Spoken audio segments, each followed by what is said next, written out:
Ladies and gentlemen, the American Toffee podcast is back. We are here on Toffee TV USA. We are talking Super League, of course, the biggest news to break in soccer and potentially years in football. And we just did a quick segment earlier with Alex, of course, talking about the getting us all caught up to speed, Ryan. And as of yesterday evening, all the clubs are basically out. There's been a domino effect. There's been a collapse of the proposed plan. So just give us the latest and greatest news. Well, we know all the English clubs are out. Hooray. I think that's a good thing, considering absolutely no one was in favor of it. Turns out the clubs were in either. We'll look at some of the American club owner statements in a second. Inter's out. AC Milan is set to leave, but I don't think we've seen anything official from them yet. Really, we've got Barcelona, who always said, or claimed to have said as their way out, that they were going to defer it to the General Assembly, which frankly is the right thing to do. You've got Juventus and Mr. Agnelli. Andrea Agnelli is still out there holding on strong, and Florentino Perez at Real Madrid is still out there as well. So it's really two teams. I think they're going to play each other 2,700 times over the next couple of years. No, in all seriousness, that's league. It. Yeah, right, exactly. And I mean, we'll go through the statements real quickly too, but ultimately it looks like it's more on pause, which I think calls for some concern. So let's look at the two. I mean, those are the major culprits, really. Let's look at Andrea Agnelli's Juventus-driven statement. Let me quote it here. While Juventus remains convinced of the soundness of the project's sport, commercial, and legal premises, it believes that at present there are limited chances that the project be completed in the form originally conceived. Not entirely surprised. Definitely doesn't seem like a stop. And then we kind of go to the overall Super League official statement, and Florentino Perez gave a lovely interview again today, and it's, we are reconsidering the appropriate steps in order to reshape the project. We're proposing a new competition because current one isn't working. English clubs have been forced to leave due to outside pressure. Again, doesn't sound like it's dead, does it? No, it sounds like they kind of hopped in the ring for the first round and got knocked out, but the ref didn't call the match quite yet, and they're not willing to concede the fight. So it's a really interesting sort of sequence of events, because obviously the English clubs were forced to capitulate, forced to put their tail between their legs and hopefully beg for forgiveness. We'll see how they don't really seem too sorry, if we're being honest. It seems like they're more angry that this didn't go perfectly as they had planned, and frankly frustrated that they can't just come in and snatch everyone's money and destroy the game as we know it without any repercussions. Seems to be the way that I'm reading all of these apologies and official statements that have come out. Yeah, some of them seem a little bit hollow. So let's take things from a U.S. perspective, because there's been a lot of scuttlebutt about the greedy Americans and everyone behind this. Yes, the Yanks. Hopefully that's not characterizing everyone in America. I think you'll find out very quickly here in America that is not typical of every American out there. But I think some of the statements, I still got some questions about them. So first of all, Arsenal's ownership, the Kroenkes. The headline of the Twitter feed was, as a result of listening to you in the wider football community over recent days, we're withdrawing from the proposed Super League. We made a mistake and we apologize for it. I mean, the detailed letter, maybe isn't that wonderful, but hey, that's actually an apology. I think there's no argument about that. I mean, they said we apologize. And so by definition, it's an apology. It's not a particularly, you don't get the real feel that they mean it all that much. And maybe that's the byproduct of, official corporations releasing these sorts of statements. They always come across as very hollow. But if you were a PR person crafting something like this, you got to do a little bit better. You got to seem a little more sorry. You actually have to seem genuine. Yeah. I think going to John Henry's recorded message to Liverpool fans, this makes a lot to go. I just want to say, the flannel that he's wearing in that video, I have the exact same one, and I was like sick to my stomach watching it this morning. I almost burned it. So maybe you should. But I'm sure his might be a little more pricey than yours. You probably at least were smart enough to get yours on sale, but that's another story. But his apology, and it was kind of an apology. My issue with it is, I mean, they took some responsibility for it, but I never got this feel. What I would have done if I'm a PR guy and I'm representing him and I'm in touch with the English game and your true consumers, unfortunately, that's probably how they think about it. I would make sure that they understood that, hey, we wouldn't do anything like this going forward without consulting the fans, the players, the coaches. Well, he never really said that, actually. I found that very, very curious. He just said that was not the right thing to do. A lot of people weren't real happy with this recorded message. I still got this vibe from him. And I did from the Manchester United. Joe Glazer wrote an open letter. And initially, Manchester United issued, no apology whatsoever. Their statement was wild. Right. That was wild. And they should have said, we'll follow up with something. But it was just basically like, yeah, we're not doing it. We listen to the fans. It wasn't like an apology at all. I think even looking at Joe Glazer's letter and kind of decomposing it, do you get the feeling that they still don't quite get English soccer?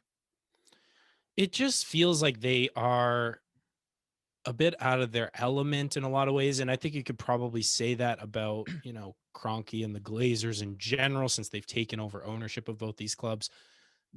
Ownership groups in America for professional teams do get a fair bit of scrutiny, but I don't think it's to the same degree. I don't think there's that same, I don't think there's this broad of a intense local fan base for a lot of these giant basic. The point I'm making is that a lot of these teams have been giant corporations in America for a really long time, and it hasn't been that way until very recently with most of these English clubs. And so I think they kind of just thought that we could take our playbook from America and just slap it down into European football, and there's going to be no problems. We're going to make all the money we want. We're going to lock in our profits for our investment, and it's all going to be well and good. And it did not go that way. No, and they should know better, of course. Maybe they underestimated some of the reactions, but I got that feeling too. I felt like they were talking about sport in general, almost as though Henry was talking to the Red Sox fans. And it's different. Like there is a difference. Red Sox fans, well, yeah, maybe, but they're probably closer maybe to, a sense of community around things. I grew up in Pittsburgh, so I'm kind of familiar with the Rooneys and the way they are. And like they would, this would never, ever happen. But it's American sports ownership's a little different. They're in different positions. We'll get into some of those details in a second. But the one thing, too, that drives me crazy is they continue to use the pandemic as an excuse. If you're talking to a PR person, how tone deaf do you have to be to continue to echo that's why? Because no one is going to cry or be upset that you're not making money. That's one thing in America that would never happen. It's ridiculous because you don't own a sports team in America to make money off it. That is unheard of. We expect you as an owner on a sports club, knowing the landscape for American sports and the lack of risk therein. Truly, that you're going to spend even more. You shouldn't make money on this because it's your hobby. That's literally the expectation in America. I don't think that's quite the same way in soccer, but either way, when you kind of look at these things, you kind of say, okay, Juventus and Madrid, okay, they're still going to push this thing as long as they could. Chelsea and Man City were the first to drop. So you kind of got a vibe that, frankly, Man City, I don't understand why they would ever entertain this. They don't need the money. If anything, it kind of gives people more money to kind of combat them with. But when you read the American owners, do you get the feeling that they would still entertain some form of it? Do you feel like, oh, they've learned their lesson, they're really going to go about doing this differently next time? Or are they going to still do it? It almost felt like, we're sorry we got caught. Yeah, it felt very much like that. Now, there's a lot in what you just said. I don't know if I explicitly agree with the fact that owners in America don't necessarily want to make money. I think these but maybe that was a little extreme, but in what they care more about is they believe in a lot of profit sharing in the league and protecting those revenues and distributing it. They believe in the league as a product more so than like any one individual club. Really good point. And so, the NFL, all the jersey distribution centralized through the NFL, the teams all split the profits and all that sort of stuff. That just doesn't exist. And so when you have this sort of cash grab trying to replicate a similar structure in European football, it just doesn't fly because you have all of these competing interests, all these clubs.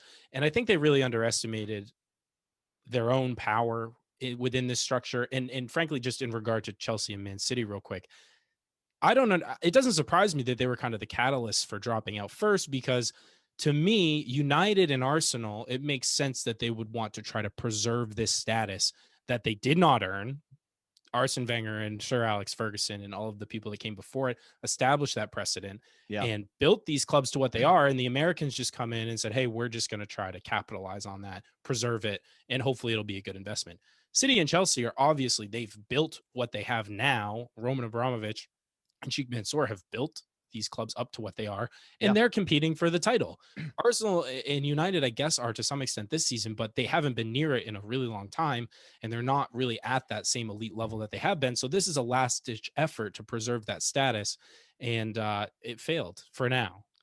Yeah, I think it's very interesting to kind of peel back and understand why it died and what will stop it going forward. But before we segue into that, your point about American sports is important because it's more competing league to league. You're competing for entertainment dollars. The clubs within the leagues, with the possible exception of baseball, are on equal footing. So that's the attraction of it. The competition is accepted. So there's no big club and small club. That is a very strange concept for, I think, an American to get their hands under. They understand big cities. They understand big revenues. They understand big market, small market. That's what we use as Americans, not big club, small club, because let's be honest, my beloved Pittsburgh Steelers are a massive club. Pittsburgh's not a big market, but it doesn't matter in the NFL. It truly doesn't. And that's why those guys kind of band together more to sell the league as a collective. That's the important thing. Yeah. And that's why, and again, we have the whole college system too. So this whole idea of open, MLS is a little bit unique too. I think that's a potential be a pro rel type situation, an open competition, because it's also governed under FIFA. I think the future of MLS is going to look very different in 25 years.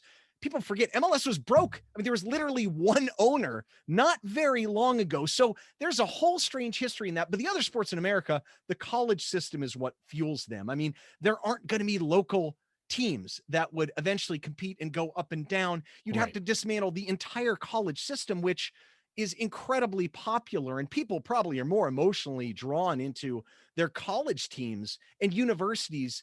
I mean, people don't realize outside of the rest of the world, college football games, there's 7 or 8 teams that get consistently 100,000 people a game. Think about that. And we've got like 10 stadiums that seat almost 100,000. I mean, England doesn't have a single soccer stadium besides Wembley that's even close to that. So that's a little bit of a different situation, but I digress. The real question is, why do we think it really died? One thing that I thought of is government intervention. Do we think that was a legitimate threat? Do we think that really scared them or surprised them? I think it did. And it doesn't surprise me that the government was against it just because of the, if you're you want to be popular with your constituents. Yes, they're all protesting in the street, excuse me. Peaceful protests. Right of assembly. 100%. It's a layup for you to come out against it. And frankly, like, again, money kind of is at the root of all of this. I don't think any of these giant institutions were altruistically stepping in for the good of the fans. It's money, right? If the Premier League if these clubs for whatever reason left and then were not allowed in the Premier League, depreciates the value of that league tremendously. At least initially, we could have that argument if what the long-term impact might be. But I just think that the government intervention was a big part, but they also had basically no other people in their court. They didn't have their own managers, their own players, their own fans. Any key stakeholder that you would need to get this through were vehemently opposed to it. And so I think it just became, on one hand, I can't see how they wouldn't have foreseen the reaction. On the other hand, I think they somehow did and just thought it'll just blow over and people will just let this go. And they could not have been more wrong if that's their line of thought. Well, I question it from a business standpoint, frankly. We both have business backgrounds. So, I mean, I'm trying to get in their heads a little bit. Yeah. So let's assume that they really thought that there would be a great audience for this product. I'm not so sure there would be, to be perfectly honest. So, number one, they were banking on being able to play continually in their domestic leagues, which it seemed like that was definitely questionable. The government could certainly tax them from outside income and some other aspects. So even if they let them play, they could have hurt their economic advantage that they would have had coming back into the league for sure. But I think as a business investment, like one thing I really am struggling with is why do they think the Super League And first of all, I don't know how they were getting 3 more teams out of the 12. I mean, PSG said no. All the German, there's no way anyone under a 50+1 ownership situation is going to say yes to this. Porto told him to go pound sand. So to me, is this really a good investment? Like, what about the Super League would make it more compelling? And Perez thinks it is, and Agnelli thinks it is more compelling truly than the Champions League, which is much more open. And if that's the case, let's just say it's the case, say it's not any more compelling. Where are they going to get the money for this? So number one, network TV. Good luck with that. They basically alienated every domestic league holder by setting up the structure. So number one, PSG was never going to join because their chairman is the president of beIN Sports, or their president's the chairman of beIN Sports. They already had the Champions League rights. So why would they think that would happen? Sky, BT, all the pundits trashed it. Partially they're self-serving for their channels because they're hurting the existing contracts in America.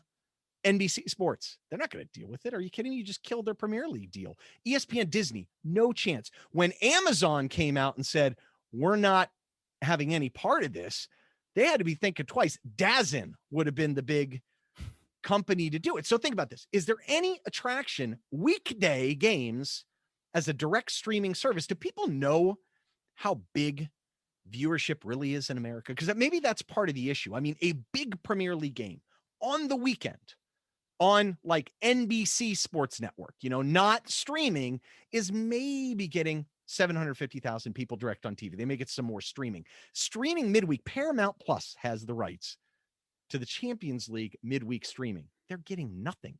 The only ratings that are really happening are the Spanish language stuff, but that's available on over-the-air broadcasts on Tundon and things like that. And they're not even getting massive ratings, but it's a couple 100,000 people. So I just kind of wonder if maybe they sat back and said, okay, JP Morgan's putting up the money for this. They're going to find private equity. We still got to pay that back. We got to promise some returns on this. If Amazon's out, DAZN doesn't have the expansiveness. Right. I can't speak for China and Asia and Africa or Middle East markets, but the market for America, it's a growing sport here, but maybe it's not that good a business investment. Is that possible? It's confusing to me because the way that I've understood what these clubs really want this whole time in terms of revenue would be the ability to market directly to their own fan base. Whoa. That's not what they want. Florentino Perez said he's saving the soccer universe here. Sorry. Yes, he's been working on this for 3 years because of the pandemic, which started 2 years ago. I mean, I just think, I've always thought that these clubs would want to, if you want to watch Manchester United, you go to Manchester United's website, you pay X amount of dollars or pounds or yuan or whatever it may be, and you can watch Manchester United. And if they have a global fan base of 150 million, you rake in $150 million a match. And that's a great, great return. Now, if you're going to try to package this and sell it, you're going to need the fans. You're going to need the demand for it. And I agree, Ryan. I think what attracts international fans to the Premier League and to European football in general, if that's the audience that they're indeed marketing for, is the tradition, is the exceptional nature and the rare nature of these fixtures in the Champions League, or it just goes against all of the compelling things that are what make it a unique product to make it exactly like American sports. You want to watch this structure, like watch, there's all sorts of sports you can watch. It doesn't make sense. Yeah, it's unique. In America, it's unique. The passion, the rivalry is the great part of it. Yeah. And Americans love that stuff, man. People don't get it. That's why do people still watch Army Navy, for heaven's sakes? You know what I mean? It's not for the quality of the game. It's the pageantry. It's the rivalry. Imagine if fans took this very seriously and didn't show up. No one wants to see an empty stadium, after the pandemic. That's not exciting. It's not a compelling view. And frankly, watching these teams play each other all the time, it's not that compelling to begin with. I also say this too. I could understand someone saying, I want to see the best players because the product itself in isolation is really entertaining and exciting as a sport. I don't think Americans quite have that love for the sport. Some people do, of course, some people not maybe in massive numbers, but the threat of UEFA stepping in, and I think supported by FIFA to a certain extent, of saying, that's fine, we're going to ban anyone from this unsanctioned league to play in the World Cup. That matters because now suddenly, if you've got some elite players out there that don't want to play in this league, and they never consulted the players to begin with too, which is the most ridiculous thing about this. The players and you think the fans want to travel overseas for every other matches in the Middle East and America. I mean, you're starting to get a little ridiculous here. But the players, that doesn't seem as attractive. I think a couple Champions League nights are lovely, but you heard all the players complaining, like on Spurs, traveling all the way, pretty far distances for weekday games and stuff. I mean, that's hard on players. They don't want to do that, nor are they used to doing it if they're from continental Europe or they're from the UK. That's a strange thing for them. And I mean, we're used to that in America. Most of us are used to kind of traveling. It's a big country. Dreams stay with you. That was for Scotland, but it doesn't matter. Anyway, the point I'm trying to make is that we're kind of used to that, but a lot of foreign players come over here and that it's a shock to them and they struggle with it. So, I mean, these are reasons why players would be a little skeptical and may not want to do this, frankly. And I think the players too, like every professional player was a fan growing up in some capacity. And so they, even though they're all multimillionaires now, or the vast majority of them, I do think there is a genuine appreciation for the fans from at least the players and the manager. Like they recognize the impact that fans have. They truly mean it when they say we've missed the fans desperately in stadiums. I don't think the owners care about having fans in the stadiums. And I tweeted this. I said, if the owners of these clubs could shut the doors to their stadium and never let another fan inside, and it meant X amount more dollars in their pocket, I think they do it in a heartbeat. I don't think the players or managers or anyone even remotely close to the actual on the ground aspects of these organizations would support that. And so again, they had no buy-in from even within their own organizations, much less all the external stakeholders. And anyone knows who's done businesses, when you got a lot of stakeholders involved, you might want to check to make sure that they're okay with you doing whatever you're doing before you just decide to do it. And it for guys who are supposedly brilliant businessmen, this is just flat out embarrassing, honestly. I just think they don't understand it. They don't get it. I think we've been to Goodison. We've experienced it to some extent. We didn't grow up with it necessarily, but we've felt it. I wish. You know what I mean? Oh God, can you imagine if that place is down the road for you? I mean, I was blessed going to see all the sports I did growing up, and I got to experience some really compelling teams, but that place is magic and it's different, and when you get into it, it's so special and so unique that none of these guys could ever possibly understand that. You would think Henry might understand that walking in a Fenway, but they clearly don't get it. Farhad Mashiri, to his credit, and we talked about this on the podcast, talked about the romance of football and what matters, talked about people want to see Liverpool, Everton. They want to see the derby. They want to see that passion. That translates through the TV to a certain extent too, and that is compelling. And I think they just maybe don't get it. Well, either way, that leads us to another point, because Farhad mentioned some things about that they should be punished with points deductions. Now, it's a little complicated to do that, but it is hard to argue that they didn't violate some of the rules. So if we look at the Premier League handbook, I mean, it says very clearly, except with the prior written approval of the board, during the season, a club shall not enter or play its senior men's first team in any competition other than, and it lists them. Anything really sanctioned, you know what I mean? Now, they didn't play in it necessarily. And the bottom of it says qualification for UEFA club competition shall be on sporting merit. Now, obviously, this thing, apparently the Super League doesn't care about that. It's an open pyramid, man. It is the 5 slots that are gonna. I know it's sad, but anyway, the point is they didn't play in anything. So I guess by the letter of the law, maybe the Premier League won't punish them. The one argument I've heard, though, and keep in mind, UEFA could certainly punish them. And I think that's the more likely scenario, even though Serafin seemed very happy that they were coming back. I mean, their vice president actually was pretty harsh about it, telling them they were going to punish them. But the one argument that I'm really tired of hearing, Graham Souness contributed to this, and frankly, there's not much I agree with that guy about. I hate him. Well, I haven't met the guy. I don't know if he's just posturing for TV. You kind of get this feeling that he's not. I hate him. Okay. I hope we never meet him. No comment. I just square up, Graham. Yeah, well, he doesn't have my reach, so I think he'd be in some trouble. But anyway, the point is, the line I've heard is, who are you punishing? If you punish the club, you punish the fans. That one drives me crazy, because in that way, you can never ever punish a club for anything, because anything you do to the club punishes the fans. I think we have some great counters to that I read today in social media that I really love, like Mr. KJ Banks. Everton should flagrantly flout financial fair play laws this summer and spend massively. If they can't punish the club, if they punish the club, they're punishing the fans. Fines don't do it either. I hate that idea. Well, we'll just fine them. They hit them where the owners, feel it the most. Why? So they can pass on the costs to the fans? That's what if these guys care only about money, do you think they're going to care about charging a $2 extra fee on tickets? I mean, I've been to Anfield. I know what it costs to go to a game there. It's absolutely ludicrous. I don't know. John Henry will just sell some bricks and make up the difference.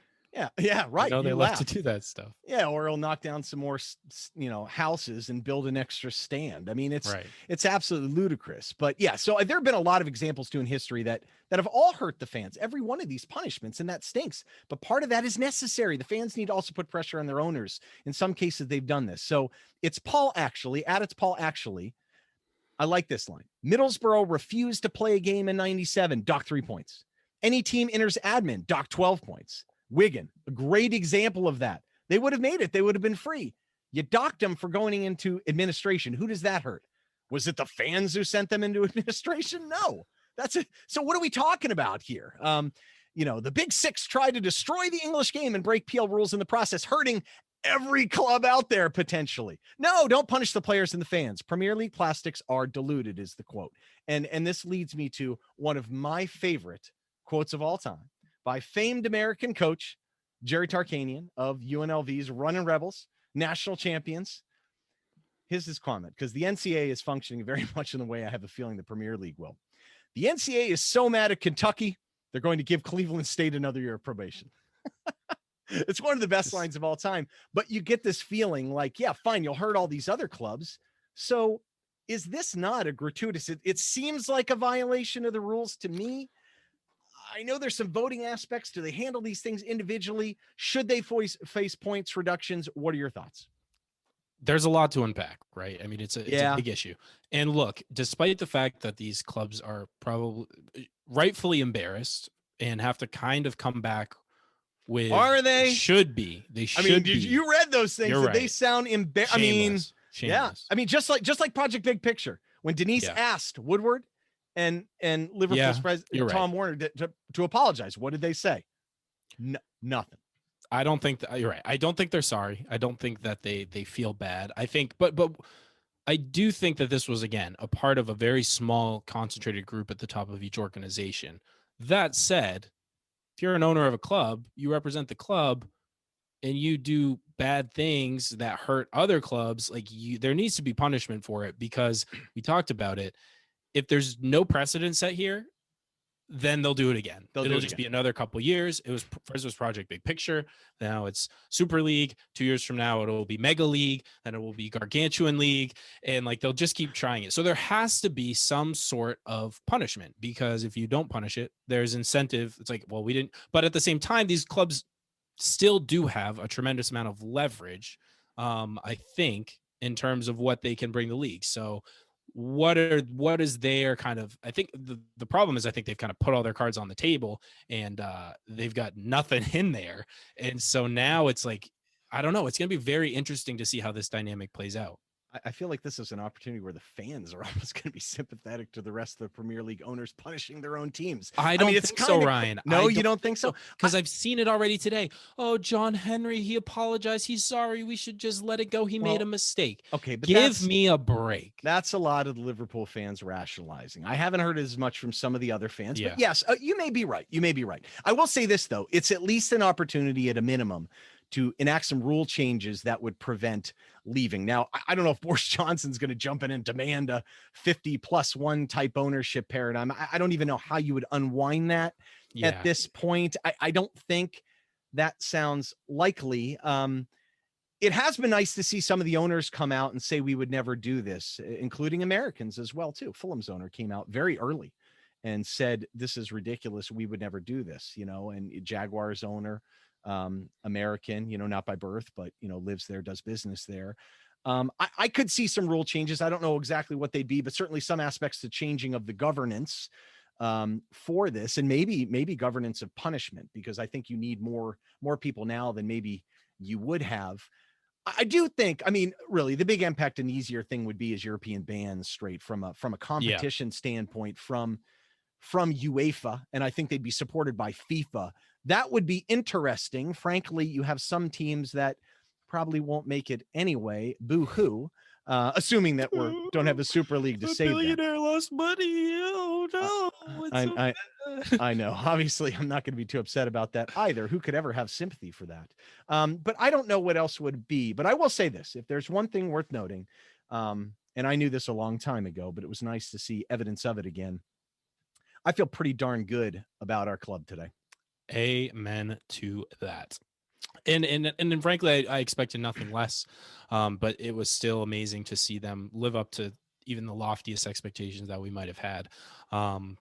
Truly a top class organization, a top class club, and again, as one of the clubs who have in recent years been on the fringe of this Big Six, there were all these tables coming out about who, if you removed them, how many titles would people have? Yeah. It's a pretty good picture, but I do think that there is a certain responsibility felt by the Everton board to be a leader in this regard and speak out and speak strongly out against this sort of behavior. And I think they'll advocate for harsh penalties, whatever that might look like. I've also been, for a long time, from an economic standpoint, been a true believer that being ethical and behaving in certain ways can pay dividends too, not just in goodwill, but I mean, literally financially. And I think the Everton brand, that it's an easy brand to attack, though. That's some of the challenges around it if people are nefarious. But in the business of football, I mean, this is obvious plastic stuff. I mean, who are you competing with here? Some of these guys come across as like, I think I called one of them a Bond villain basically before. And so when you see things like this from people like Stan Collymore, who I, don't agree with everything he says, but man, this is some pretty great stuff. So here's his tweet. Everton created the first in the community, engaging supporters on everything from mental health to education. Your point was in the first session, Bramley Moore, Doc, that public consultation. Can you imagine Liverpool would ever do anything like that based on their behavior? Heck no. Farhad Mashiri himself. People keep saying, oh, well, you would join if you got the chance. Would he? Really? Would he? He said he wouldn't. So stop saying that garbage, because that's, once again, that's the problem. If you really think that, oh, you would anyway because you're not a good person, like that's accepting of your ownership behaving that way, that's Right. garbage. Change your mindset, man. That's wrong. Farhad is spending 50 million pounds of his own money to retain some heritage aspects of the dock. Are you kidding me? And that just really shows like how low these people had to go. Like, you had to go to the what if it was you would have done the same thing. That make you feel better? That's your justification for the horrible thing. It shows that they really had no defense. And it was nice to see. I will say it was nice to see for a short period of time virtually all of the footballing world united in unison in what is a typically very tribal sport, for everyone to come together against what I view as just frankly like an evil influence on the game. Was inspiring in a lot of ways, I think. And most of the fan groups too. I mean, the Manchester fans, I think, they have a lot of real, true football fans, truly. Of course. They've been through tragedy and lots of things too. And they're very loyal group that have, FC United was created for partially this reason. And they've been through a lot. Wrapping up what Stan said, I think is really good. He said, a club I never played for, but still drops me a line to ask about mental health initiatives. So not surprised at all if their stance today never change. Everton, I think any club can get behind this. And one last one I wanted to add too, and I never include Paul's commentary on our post-match because he tends to talk more esoterically. I don't know what to say, but he's one of the most balanced guys out there and always has very good, intelligent, well thoughtful messages. And I just think that this sums it up very well, because I don't quite have, I'm older, but I don't quite have the history that many people do. So Paul Tran at Paul Tran Trainer. I've seen us win championships, FA Cups, and the Cup Winners' Cup. That statement yesterday was the proudest Everton have made me. I mean, can't say it better than that. It's a proud moment when you know that the thing that you spend so much of your emotional output supporting and rooting for, and energy, even across the pond here in America, supporting and doing the podcast and everything, to know that you feel like your personal values are reflected in that group. And it's the best club in the world. Say it time and time again. Very fortunate and grateful to be an Everton fan after days like today, when Americans around me, fans of other clubs, were just disgusted by what they saw. And so it is great. you just feel chosen. I've always felt that way. I felt like this Absolutely. wasn't a choice, from that first day I walked into Goodison and hung around Liverpool and met every fantastic, I'll tell that story one day, the true long story about how I became an Evertonian, but the place is magic and the people are wonderful. And I mean, it's just so nice to have everyone singularly rallied around this theme. And I don't think it prevents us from winning at all. I think that's crazy. And it just, look, it's still going to take a little bit of time, but let's hope we carry over that spirit onto the pitch. We still have a lot of important matches left, but man, I'll tell you what, off the pitch, God, best club in the world. And I can't wait. Obviously we extended Marcel Brands today. We'll talk about that in another episode. Years. Yeah, I think that's really important. The point is going forward, I think this is a nice feather in our cap, but yeah, some things definitely need to be done. It's nice to see Everton take a leadership aspect in this. And I think it's only going to translate and result into more positive things downstream for Everton. So, and hey, we were true to the motto the last 48 hours for sure. 100%. And it's just karma, right? You get what you get out, what you put in, you get good energy out there, and you'll be rewarded. I believe that 3 more years of Marcel into Bramley Moore, and we'll really be cooking. But I think that's a good place to wrap up this episode. Thank you everyone for tuning in and listening to us. Really appreciate it. As always, be sure to give a like and subscribe to Toffee TV. Follow us at American Toffee Podcast. You can find all our stuff at linktr.ee/USA Toffee Pod. Otherwise, until next time, up the Toffees.